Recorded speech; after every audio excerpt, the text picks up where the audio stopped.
Sosok diduga selingkuhan Risma Istianingsih, pengantin baru yang kabur usai 5 hari menikah di Lampung mencuat. Ternyata Risma kabur diduga dengan selingkuhannya yang adalah anak tukang daging di Pekanbaru Riau.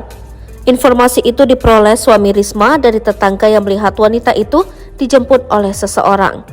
Usai menikah, Risma dan suaminya tinggal di sebuah rumah kontrakan di Serang. Namun Risma menghilang 5 hari setelah menikah pada saat suaminya pergi bekerja pada pukul 2 waktu Indonesia Barat.